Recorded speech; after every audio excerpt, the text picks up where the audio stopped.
Hello and नमस्कार दोस्तों। तो फिर से आपका इस यूट्यूब चैनल पर हार्दिक अभिनंदन एवं स्वागत है। तो आज हम प्रश्नमाला 5.2 है उसका क्वेश्चन नंबर 11 हल करेंगे। इससे पहले के जो 10 क्वेश्चन थे वो हमने हल कर लिए थे। तो 11 क्वेश्चन हमारे पास है। देखिए कि एक एपी है, इसमें हमें दिया गया है कि 3, 15, 27, 39 का कौन सा पद है उसके 54वें पद से 132 अधिक होगा। अब देखिए पहले हमें जो मतलब वह पद ज्ञात करना है जो 54वें पद से 132 से अधिक है। तो देखिए मतलब कौन सा भी पद वो हो सकता है, ठीक है। तो पहले देखिए हमें 54 पद का मालूम नहीं है तो हम क्या करेंगे, पहले 54वां पद ज्ञात करेंगे। उसके बाद हम क्या करेंगे, जो हमने पूछा है कि कौन सा पद है वो यानी n का मान हम निकाल लेंगे। तो हम देखिए इसको हल करते हैं। तो देखिए अब देखो हमारे पास एफ पी है, ये हम यहाँ पर हल कर रहे हैं इसको। एफ पी है 3, 15, 27, 39 मतलब डॉट डॉट, मतलब ये हमारे पास है कि एक अपरिमित एफ पी है। तो हम मान लेते हैं कि एनवा पद है वो 54वें पद से 132 अधिक है। तो हम यहाँ मान लेते हैं कि माना एनवा पद है 54वें पद से 132 क्या है, अधिक है, ठीक है। और चूँकि पहले हम याद करते हैं हमें 54 पद याद करना है, तो हम यहाँ पर लिखते हैं कि ए 54 बराबर हमारे पास क्या होता है भाई, ए प्लस कितना होता है 53D होता है, बिल्कुल होता है। देखिए तो ए का मान कितना हमारे पास 3 है, कितना है 3 है, फिर है 53। अब देखो डी किस प्रकार निकालेंगे, हम यहाँ पर हम डी निकालेंगे। डी हमारा होता है अभी A2 - A1 होता है, ठीक है। A2 का मान कितना है 15 माइनस कितना है 3, 15 में से 3 घटाना कितना बचेगा 12। आगे बस समझ में आपको। तो डी का मान हमारे पास है 12, तो हम यहाँ पर लिख देंगे 12 और 3 प्लस 12 को हम 53 से गुणा करेंगे तो 12 3 कितना होता है 36 और 12 5 60 और 60 3 कितना होता है 63, ठीक है। तो ये इसको हम हल करेंगे तो कितना हो जाएगा 639। तो ए 54 का मान यानी कि 54वां पद है वो कितना है भाई 639 है। अब हमें क्वेश्चन में बोला गया है कि कौन सा पद है वो 54वें पद से 100 अधिक है। हमने माना कि nवां पद है। तो अब देखिए कि जो अब यहाँ पर लिखते हैं प्रश्नानुसार हम हल करेंगे इसको कि nवां पद है, हमने मान लिया कि an है वो कितना है 54वें पद से कितना 132 से अधिक है। तो देखिए यहाँ पे कि nवां पद वो कितना है 154 नहीं 739 प्लस कितना हो जाएगा 132 हो जाएगा। आगे बात समझ में बराबर, इनको हम ऐड करेंगे तो हमारे पास कितना आएगा भाई 9 2 11 और यहाँ पर कितना हो जाएगा हमारे पास 7 और ये भी कितना हो जाएगा 771। तो nवां पद है वो कितना हमारे पास आ गया 771 आ गया। अब देखिए हमें पूछा है कि हमें कौन सा पद मतलब हमें n का मान निकालना है। हमें क्या निकालना है, n का मान निकालना है। तो n का मान हम किस प्रकार निकालते हैं, देखिए देखो an बराबर है a plus n minus 1 into क्या होता है हमारे पास भाई d होता है। अब देखो nवां पद है, nवां पद कितना हमारे पास 771, मतलब AP का जो लास्ट पद हमारे पास कितना है 771 आया है। तो हम यहाँ पर क्या करेंगे 771 तो यहाँ पर रख देंगे। a का मान कितना हमारे पास 3 है प्लस n का मान हमें याद करना है माइनस का 1 है और इंटू डी कितना है 12। देखिए 771 है और 3 प्लस 12 n माइनस कितना हो जाएगा यहाँ पर 12, ठीक है। और इसको और हल करेंगे तो देखिए यहाँ पर कितना बचेगा माइनस का 9 बचेगा, माइनस 9 इधर आएगा तो कितना हो जाएगा ये 771 तो कितना हो जाएगा 780 और बराबर है 12n, ठीक है। तो अब देखिए n का हम यहाँ से मान निकालेंगे तो n का मान निकालेंगे तो 780 बटा कितना आएगा यहाँ पर 12 और 12 के इसके अंदर भाग देंगे तो हमारे पास कितना आएगा 12 का नहीं 72, बचा कितना है यहाँ पर 6 और 12 15 कितना होता है 60। तो n बराबर कितना हो जाएगा हमारे पास 65 आ गया, कितना आ गया 65।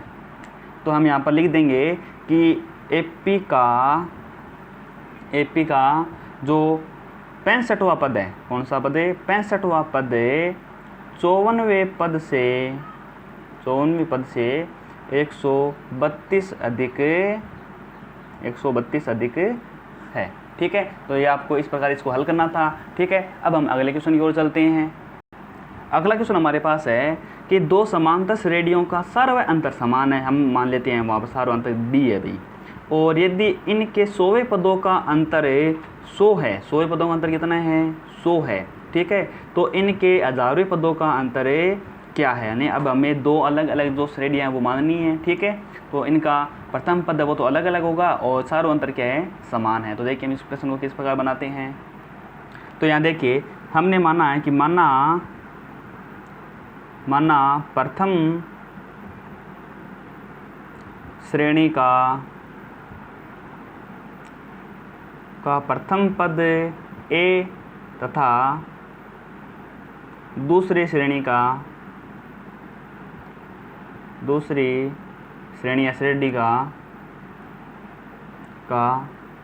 प्रथम पद हमने मान लिया कि कैपिटल ए है तथा एवं सार्वय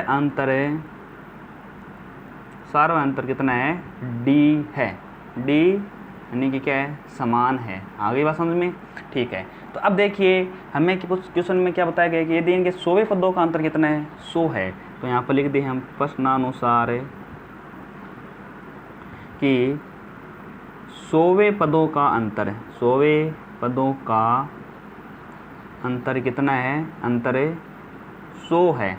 तो देखिए हम इसको इसलिए हम कहते हैं पहले कि जो प्रथम श्रेणी है, तो यहाँ पर करते हैं प्रथम श्रेणी, वो हमारे पास क्या आने वाली है भाई, प्रथम श्रेणी आएगी हमारे पास कि ए 100, मतलब इनका अंतर कितना है, हमने देखो पहले मान लिया ए मान लिया, ठीक है। हमें कौन सा पद निकालना है, 100वां पद है, तो ए 100 कितना होता है भाई, ए प्लस 99 डी होता है, कितना होता है, ए प्लस 99 डी होता है, ठीक है जी। और द्वितीय का हम किस प्रकार निकालते हैं, द्वितीय श्रेणी, वो देखिए यहाँ पर ए 100 बराबर कितना होता है, ए प्लस कितना होता है यहाँ पर 99 डी, देखो हाँ समझ में आ गई बात। तो अब देखिए हम क्या करेंगे कि 100 पदों का अंतर कितना है, 100 है, ठीक है। तो यहाँ पर तब लगा देते हैं, क्या लगा देते हैं, तब प्रथम श्रेणी का ये हो जाएगा, द्वितीय श्रेणी का ये हो जाएगा। तो इसलिए कि ए 100 माइनस ए 100 वो कितना होगा हमारे पास कि दोनों का अंतर कितना हो जाएगा, ए प्लस 99 डी माइनस करेंगे हम ए प्लस 99 डी, इसको हम हल करेंगे तो हमारे पास क्या होगा भाई, ए प्लस 99 डी माइनस का ए और माइनस का 99 डी। आगे बात समझ में, यहाँ पर देखिए ए माइनस तो ए आ जाएगा और ये दोनों क्या हो जाएंगे, कैंसिल हो जाएंगे। तो हमारे पास ये जो 100 पदों का अंतर है वो कितना है हमारे पास, ए माइनस ए, यहाँ पर हम लिख देते हैं ए माइनस ए आ जाएगा, तो हम इसको समीकरण नंबर दे देते हैं 1, ठीक है। और इससे पहले हमें ये भी दिया हुआ है कि इनका जो अंतर वो कितना है, 100 है, तो यहाँ पर देखिए हम 100 लिख लेते हैं, कितना लिख लेते हैं, यहाँ पर हम 100 लिख लेते हैं, है ना, ताकि हमें अगले स्टेप में ना लिखना पड़े। अब देखिए हमें हजारवें पदों का अंतर निकालना है, तो हम हजारवें पदों का अंतर किस प्रकार निकालेंगे, पहले देखिए कि प्रथम श्रेणी का जो हजारवां पद वो क्या होगा भाई, प्रथम श्रेणी का हजारवां पद कितना होगा भाई, ए प्लस 999 डी होगा, आगे बात समझ में।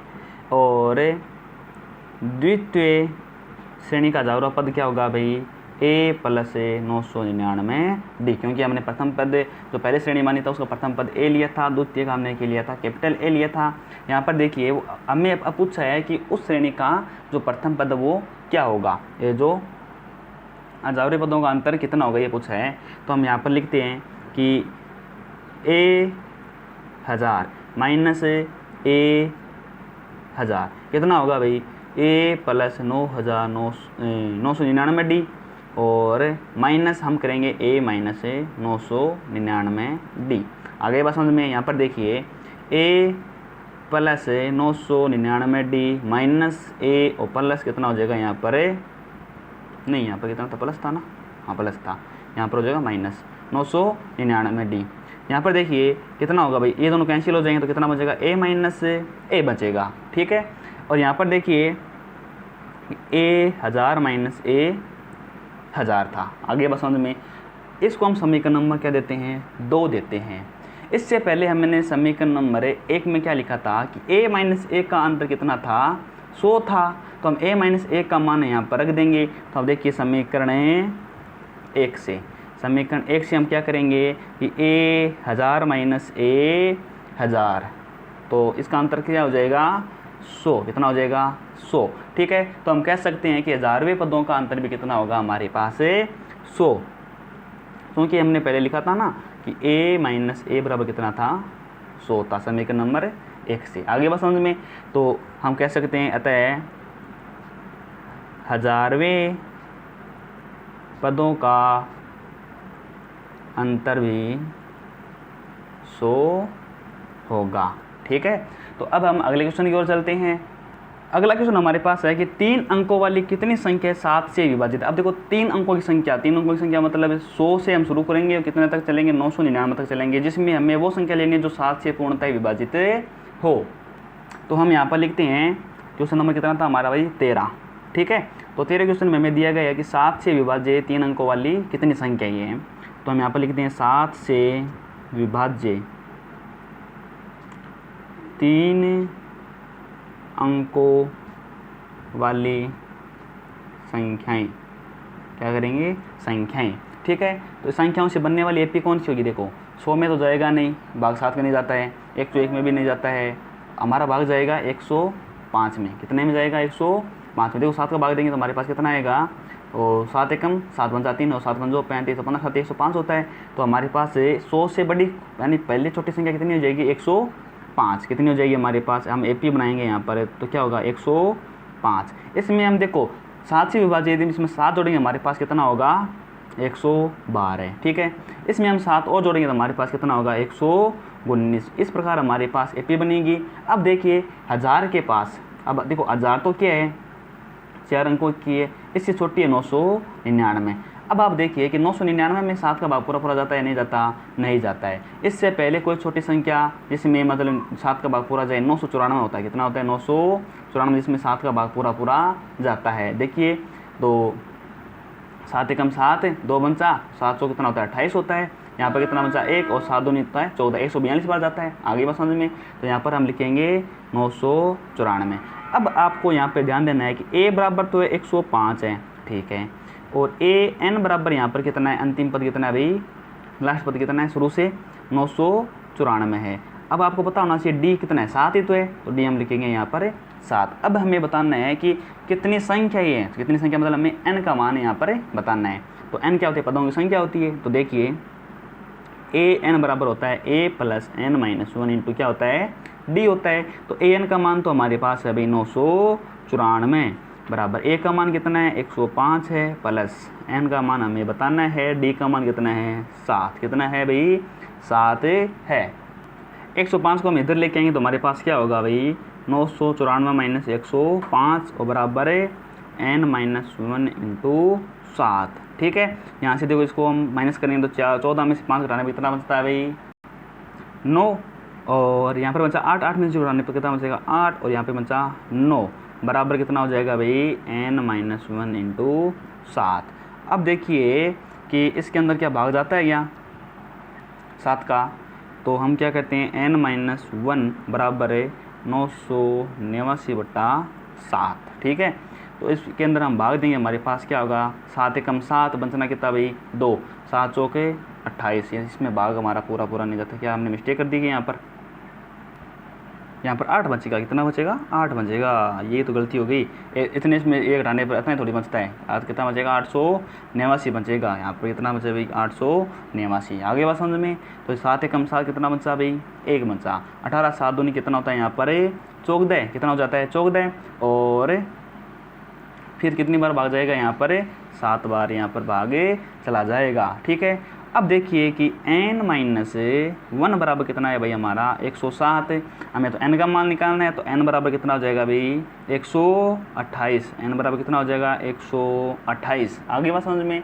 अब देखो n बराबर 128 का मतलब क्या हुआ कि 7 से विभाजन होने वाले 3 अंकों की संख्या वो टोटल कितनी है 128 है, जो 3 अंकों की संख्या जो कितनी है 128 है। आगे बात समझ में आपको, तो आप यहाँ पर वो लाइन लिख सकते हैं। ठीक है, अब हम अगले क्वेश्चन की ओर चलते हैं।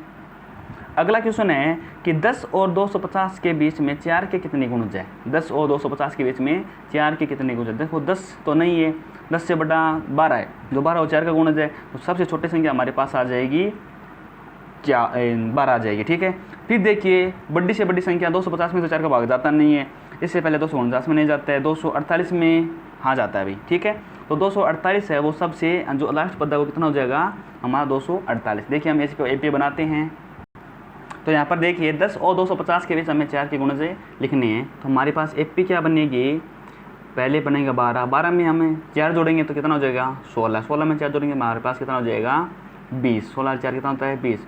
अब देखिए जो लास्ट पद है उसमें हमें भाग देंगे तो हमारे पास कितना है 248, 248 है वो 4 से भाई गुणज मतलब है वो क्या है, इससे भी मतलब जो भाज्य हो जाएगा। ठीक है,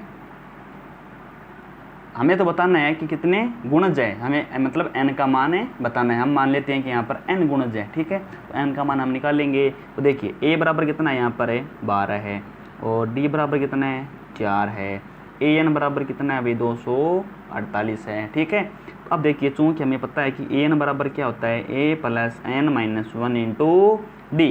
an का मान कितना है यहाँ पर 248 है, a का मान है 12 है, n का मान कितना है यहाँ पर भाई, n का मान कितना है, n का मान तो हमें ज्ञात करना है और -1 है, और d का मान कितना है 4 है। ठीक है, तो अब आप देखिए इसको हम हल करते हैं, तो 248 बराबर 12 प्लस 4n माइनस 4। ठीक है, तो 248 बराबर है यहाँ पर 12 में से 8 प्लस 4n, आगे बात समझ में। ठीक है जी, अब देखिए 8 हम इधर से इधर लेके आए तो कम होगा हमारा, तो कितना हो जाएगा 240 बराबर कितना बचेगा 4n। ठीक है, और n का यदि हम मान निकालें तो 240 में अब कितना भाग देगा 4 का, 4 का कितना होता है 24 और 0, मतलब जो 60 पद हैं, जो मतलब n के यहाँ पे जो 4 के कितने गुणज है 10 और 250 के बीच में 60 गुणज है। कितने गुणज है यहाँ पर 60 गुणज है। अगला क्वेश्चन हमारे पास है क्वेश्चन नंबर 15। ठीक है, इसमें हमें बताया गया है कि n के किस मान के लिए दोनों समांतर श्रेणियों, एक तो ये और एक ये, के nवें पद बराबर होंगे, मतलब nवें पद बराबर होंगे। n के किस मान के लिए दोनों समांतर श्रेणियों के तो nवें पद वो बराबर होंगे। देखो इस क्वेश्चन को हम किस प्रकार बनाते हैं, देखिए यहाँ पर है कि एक एपी तो हमारे पास ये है। ठीक है, तो पहले हम यहाँ पर जो nवां पद वो निकाल लेते हैं कि यहाँ पर an बराबर कितना होगा हमारे पास है, देखो a plus n minus 1 into क्या होता है d होता है। ठीक है, a का मान यहाँ पर कितना है 63 है, और n माइनस 1 इंटू कितना आता है यहाँ पर d, और d का मान यहाँ पर हम निकाल लेंगे कितना आएगा हमारे पास 2 आएगा, कितना आएगा 2। ठीक है, और यानी इसमें से हम ये घटाएंगे तो कितना आएगा 2 आएगा। ठीक है, 63 प्लस 2n माइनस 2, तो 63 में से 2 उठाने पर कितना हो जाएगा 61, और प्लस कितना हो जाएगा यहाँ पर 2n। तो an बराबर एक तो समीकरण, हम इसको समीकरण नंबर दे देते हैं 1, और दूसरी एपी हमारे पास है एवं एक एपी और है, उसमें हमें क्या बताया गया है, एक एपी हमारे पास हम लिखते हैं यहाँ पर वो क्या है कि 3 10 17 और डॉट डॉट डॉट। ठीक है, इसका हम देखो n पद किस प्रकार निकालेंगे, यहाँ पर a का मान ये है और d का मान 10 में 3 का टाइम कितना बचेगा 7। तो चूँकि an बराबर क्या होता है a plus n minus 1 into कितना है d है। ठीक है, तो a का मान यहाँ पर 3 है और n माइनस 1 इंटू डी का मान कितना है यहाँ पर होगा 7। ठीक है जी, और 3 प्लस 7n माइनस कितना होगा 7, तो यहाँ पर कितना बचेगा भाई 7n माइनस 4। आगे बात समझ में क्यों कि -7 में से ये 3 घट जाएगा। ठीक है, तो an बराबर कितना बचेगा भाई 7n माइनस 4, इसको हम समीकरण नंबर देते हैं 2। कितना देते हैं 2। अब हमें क्वेश्चन में बताया गया है कि n के किस मान के लिए दोनों समांतर श्रेणियों के nवें पद बराबर होंगे। तो nवें पद तो हमारे पास क्या है ये है, तो हम प्रश्नानुसार लिखते हैं। तो प्रश्नानुसार है हमारे पास है कि पहली एपी का nवां पद बराबर होगा दूसरी एपी का nवां पद। ठीक है, तो यहाँ पर लिखते हैं हम पहली एपी का nवां पद बराबर होगा दूसरी एपी का nवां पद। आगे बात समझ में, तो पहली एपी का nवां पद हमने क्या निकाला था, पहली एपी का हमने nवां पद निकाला था भाई 61 प्लस 2n। 61 प्लस 2n, और दूसरी एपी का हमने पद निकाला था 7n माइनस 4। अब हम इसको हल करते हैं तो देखिए ये 61 है, ये 4 इधर आएगा तो हमारे पास कितना हो जाएगा 65। ये 2 इधर जाएगा तो माइनस में हो जाएगा, माइनस में 7n में से हम 2 घटाएंगे तो कितना बचेगा हमारे पास 5n। ठीक है, तो n का हम मान निकाल लेंगे तो 65 बता कितना होगा भाई 5 बराबर कितना होगा 13। हम तो अब हम कह सकते हैं यहाँ पर है कि एपी यानी दोनों एपियों का जो दोनों समांतर श्रेणी हैं उनका जो 13वां पद है वो क्या होगा बराबर होंगे। तो हम यहाँ पर लिख देते हैं अतः दोनों समांतर श्रेणियों का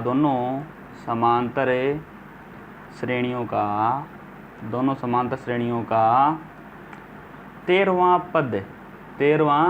पद या फिर हम कह सकते हैं 13वें पद बराबर होंगे। 13वें पद क्या होंगे बराबर होंगे। आगे बात समझ में। अब हम अगले क्वेश्चन की ओर चलते हैं। 16 नंबर क्वेश्चन हमारे पास है कि वह एपी ज्ञात कीजिए जिसका तीसरा पद 16 है, मतलब A3 बराबर कितना है 16 है, और 7वां पद यानी कि A7 है वो 5वें पद से 12 अधिक यानी A7 बराबर A5 प्लस 12। ठीक है, तो हम देखिए इसको किस प्रकार बनाते हैं। हमें दिया गया है कि तीसरा पद है कि एपी का जो तीसरा पद है वो कितना है यहाँ पर भाई 16 है। तो हम क्या करते हैं कि A3 बराबर कितना होता है भाई A प्लस 2D होता है। आगे बात समझ में। A3 का मान कितना है 16 बराबर A प्लस कितना हो जाएगा यहाँ पर 2D। इसको हम समीकरण नंबर दे देते हैं 1। ठीक है, अब हमें एक बात और बताई गई है कि जो 7वां पद है कि जो A7 है वो A5 से कितना अधिक है भाई 12 अधिक है। कितना अधिक है 12 अधिक है। तो A7 को हम किस प्रकार लिख सकते हैं, A7 को हम ऐसे लिख सकते हैं ना A प्लस 6D बराबर A5 को हम लिख सकते हैं A प्लस 4D, और प्लस में कितना है यहाँ पर 12 है। कितना है 12। यहाँ से A क्या हो जाएगा कैंसिल हो जाएगा। ठीक है, तो यहाँ से अब देखो हम D का मान निकाल सकते हैं। तो अब देखो ये 4D इधर आएगा तो हमारे पास माइनस में, तो यहाँ पर कितना बचेगा 2D, और बराबर कितना हो जाएगा 12, और D का मान हमारे पास कितना आ जाएगा भाई 6। अब देखिए तो D का मान हम समीकरण 1 में रखकर हमें A का मान निकाल सकते हैं। जब हमारे पास A और D का मान होता है तो हमें AP ज्ञात कर सकते हैं। तो यहाँ पर लिखते हैं कि D का मान है समीकरण 1 में रखने पर या फिर प्रतिस्थापित करने पर। ठीक है, तो यहाँ पर कितना हमारा समीकरण 1 है वो 16 बराबर A प्लस 2 इंटू कितना हो जाएगा D का मान कितना है 6, तो यहाँ पर लिख देंगे हम 6। तो A का मान हम निकालेंगे तो हमारे पास क्या होगा 6 दूनी 12 है। तो A का मान है इस इधर घटाएंगे तो हमारे पास कितना आ जाएगा भाई 4। कितना आ जाएगा 4। तो अतः हम AP लिख सकते हैं कि अतः AP हमारे पास क्या होगी।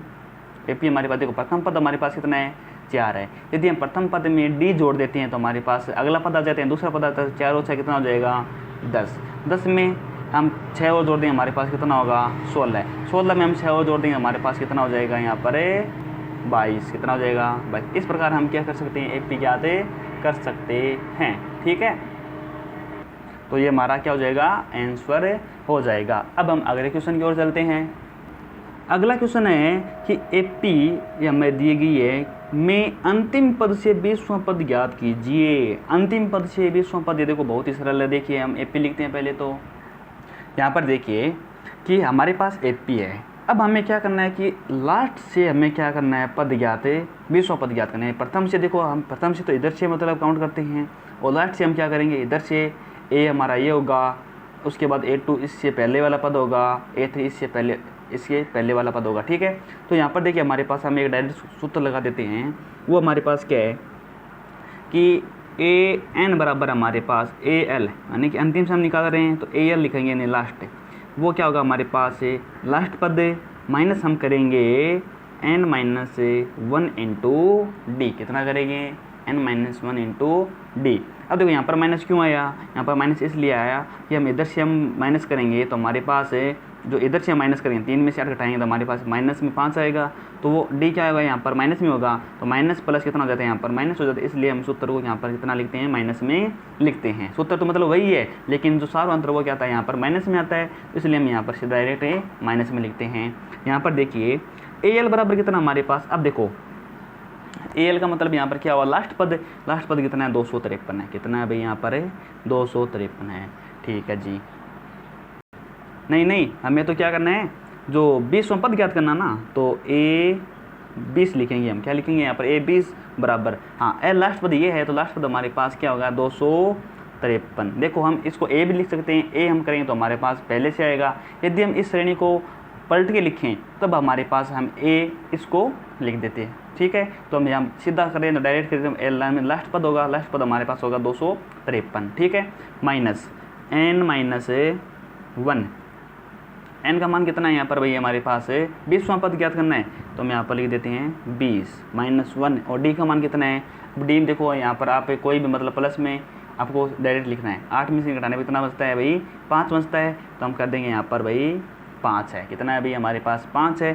तो a 20 बराबर देखिए 253 माइनस यहाँ से बचेगा 19 को 5 से गुणा करें तो 19 5 95।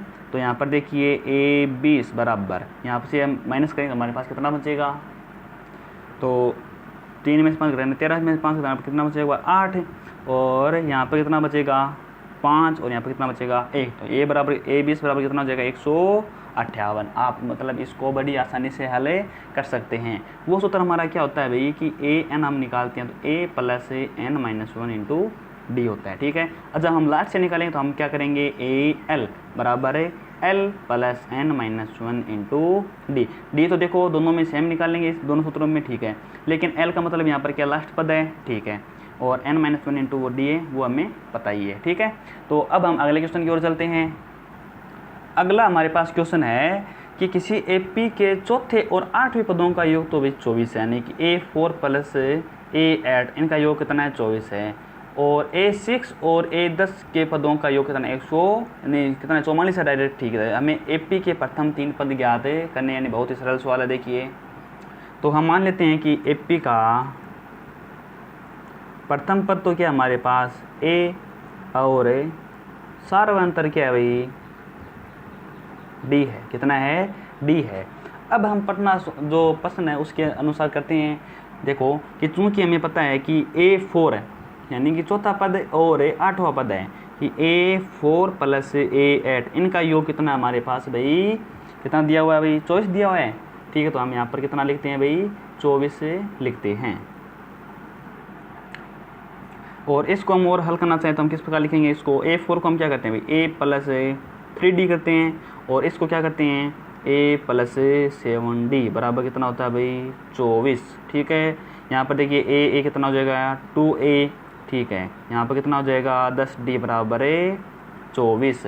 यदि हम इसको और छोटा करना चाहें तो हम इसके अंदर 2 का भाग देख सकते हैं। 2 का भाग देंगे तो हमारे पास ये A बचेगा, ये 5D होगा, और ये कितना बचेगा 12। इसको हम समीकरण नंबर दे देते हैं 1। अब हमें एक कंडीशन और दी गई है तो हम उसको लिखते हैं एवं एक बात और है, एवं हम इसमें हमें क्या दिया गया है कि छठे और 10वें पदों का योग तो A6 प्लस A10 बराबर कितना है भाई 44 है। कितना है यहाँ पर हमें दिया गया है 44 दिया गया है। तो A6 को हम किस प्रकार लिखेंगे A प्लस 5D, और A10 को हम लिखेंगे A प्लस 9D बराबर कितना करेंगे 44। आगे बात समझ में, देखिए आगे देखिए A कितना हो जाएगा भाई 2A, और नोर 5 कितना हो जाएगा भाई 14D बराबर कितना हो जाएगा 44। ठीक है, इसको भी आप थोड़ा छोटा करना चाहिए तो कर सकते हैं, इन 2 का भाग पूरा जा सकता है। तो यहाँ पर क्या होगा हमारे पास A प्लस 7D बराबर 22। कितना होगा 22। इसको हम समीकरण नंबर दे देते हैं 2। अब आप यहाँ पर देखिए कि समीकरण 1 और 2 में A और A क्या है समान है। ठीक है, यदि हम इस समीकरण में से इसको घटा दे तो A हमारे पास क्या हो जाएगा कैंसिल हो जाएगा, फिर हमारे पास D का मान निकल कर आ जाएगा, फिर D का मान हम कोई सी भी समीकरण में रखेंगे तो हमारे पास A का मान होगा। जब हमारे पास A और D का मान होता है तो हम क्या करते हैं सब कोई भी AP है वो ज्ञात कर सकते हैं। तो देखिए यहाँ पर है समीकरण है, यहाँ से हल कर रहे हैं समीकरण 2 माइनस समीकरण 1 करने पर। ठीक है, समीकरण 2 हमारे पास क्या है A प्लस 7D बराबर 22, और यहाँ पर कितना है दूसरा समीकरण है A प्लस 5D बराबर कितना है 12। तो यहाँ पर माइनस करेंगे तो ये माइनस, ये भी माइनस और ये भी माइनस हो जाएगा, तो ये दोनों क्या हो जाएगा, कैंसिल। और यहाँ पर कितना बचेगा भाई 2D, और यहाँ पर कितना बचेगा, यहाँ पर 10 बच जाएगा, ठीक है ना। 2 में से 2 उठाने पर कितना बचेगा 0, 2 में से 1 उठाने पर कितना बचता है भाई 1, कितना बचता है 1, और D बराबर कितना हो जाएगा 5, कितना बचेगा भाई 5। आगे बात समझ में, ठीक है। अब हम क्या करते हैं, यह मान हम किसी भी एक समीकरण में रख देंगे। माना हमने D का मान समीकरण 1 में रखा, तो यहाँ पे लिखते हैं D का मान समीकरण 1 में रखने पर, समीकरण 1 में रखने पर, समीकरण 1 में रखेंगे तो हमारे पास क्या होगा भाई A + 5 × 5 बराबर 12, तो A बराबर कितना हो जाएगा 12 माइनस 5 5 25, तो A बराबर कितना होगा, इसमें से ये घटाएं तो हमारे पास 5 में से 2 उठाने पर 3 बचते हैं, 2 में से घटाने पर 1, तो माइनस का 13, ठीक है। तो A1 बराबर हमारे पास मान आ गया माइनस का 13, तो हम A2 निकालेंगे, तो अतः A2 हमारे पास कितना होगा भाई माइनस का 13 + 5, D का मान 5 आया था ना, तो यहाँ पर कितना बचेगा भाई माइनस का 8। A3 हम निकालेंगे तो माइनस का 8 + का 5 कितना बचेगा हमारे पास माइनस का 3, कितना बचेगा माइनस का 3। तो हमारे पास एपी के जो प्रथम 3 पद वो आ गए। A1 बराबर तो है भाई माइनस का 13, A2 बराबर है माइनस का 8, और A3 बराबर कितना है माइनस का 3। तो ये हमारे पास एपी के जो प्रथम 3 पद थे वो हमने निकाल लिए। अब हम अगले क्वेश्चन की ओर चलते हैं। अगले क्वेश्चन में हमें बताया गया है कि सुब्बा राव ने 1995 में 5000 के मासिक वेतन पद पर कार्य आरंभ किया। माना एक मतलब सुब्बा राव एक आदमी था, उसने 1995 में जो एक कंपनी में काम करता था उसमें यानी पहला उसको वेतन मिला था, 1 महीने का जो वेतन है वो 5000 रुपये मतलब उसमें आरंभ किया था, और प्रत्येक वर्ष से 200 रुपये की वेतन वृद्धि प्राप्त की। यानी क्या इसमें क्या बताया गया है कि प्रत्येक वर्ष यानी कि 1 साल बाद यानी 1995 में कितना था भाई 5000 रुपये था, 1996 में कितना होगा 5200, कितना हो जाएगा 200, ठीक है।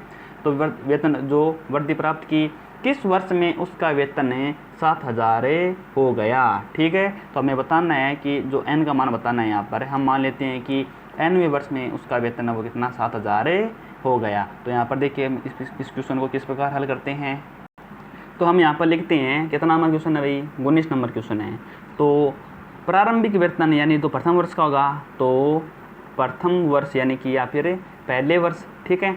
तो प्रथम वर्ष का वेतन या फिर प्रारंभिक वेतन कितना है भाई 5000 रुपये है, ठीक है। और वेतन में वृद्धि कितने की है भाई 200 रुपये की है, ठीक है जी। तो दूसरे वर्ष का वेतन कितना हो जाएगा भाई 5000 + 200, तो कितना हो जाएगा हमारे पास 5200 रुपये हो जाएगा। और तीसरे वर्ष कितना हो जाएगा 5200, तो कितना था भाई था ही, ठीक है।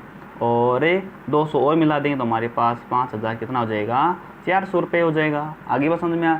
इसी प्रकार जो चौथा वर्ष है उसमें भी हम इसको लिख सकते हैं। तो चौथे वर्ष में कितना हो जाएगा,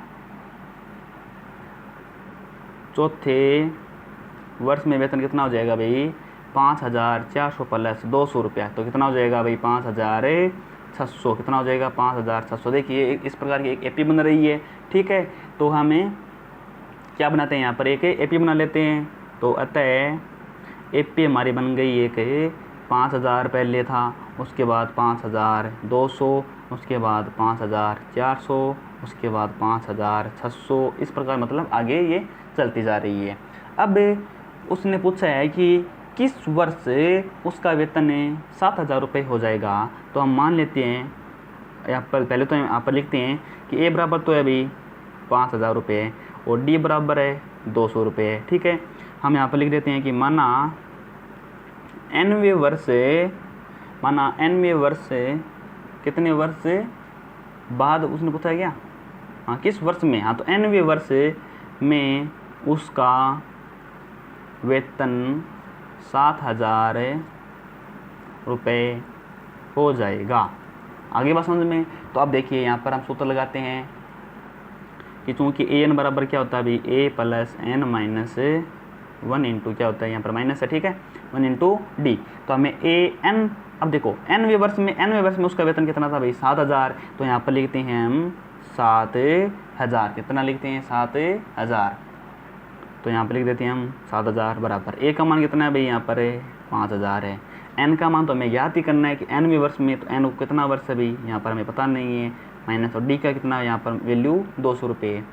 यहाँ पर देखिए अब ये इधर हम घटाएंगे तो कितना बचेगा हमारे पास 2000, कितना बचेगा 2000 और n माइनस 1 यदि 200। अब देखो हम डायरेक्ट इसको हल कर सकते हैं कि 2 शून्य से हम 2 शून्य काट देंगे, ठीक है, और 2 का 20 से कटेगा तो कितना आ जाएगा भाई यहाँ पर 10 और बराबर n माइनस 1। हमें तो मान निकालना है n का, तो n का मान कितना हो जाएगा 11। तो हम कहेंगे कि 11 वर्ष बाद नहीं यानी 11वें वर्ष में, कि 11वें वर्ष में सुब्बा राव का जो वेतन है, सुब्बा राव का वेतन 7000 रुपये हो जाएगा। समझ में आ गई बात? ठीक है, तो अब हम, तो ये आपको क्वेश्चन तो शायद समझ में आ गए, ठीक है। यदि नहीं समझ में तो आप इसको वीडियो को दोबारा देखना, ठीक है। अब हम जो अगला क्वेश्चन है उसको भी हल करते हैं।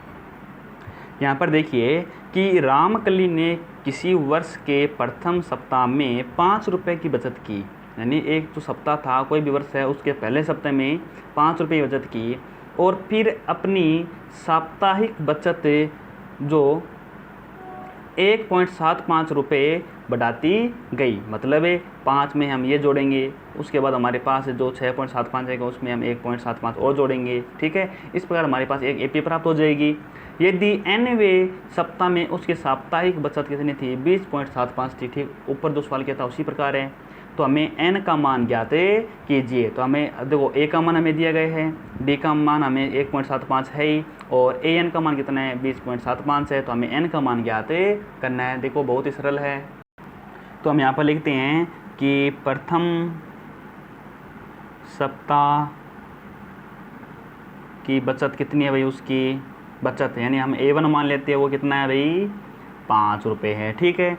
और जो प्रति सप्ताह बचत है वो उसमें वृद्धि कितनी है 1.75 रुपये की है। तो यहाँ पर लिख देते हैं हम कि प्रति सप्ताह बचत में वृद्धि वो कितनी हो जाएगी भाई, हम उसको मान लेते हैं डी, वो कितनी हो जाएगी 1.75 रुपये, ठीक है।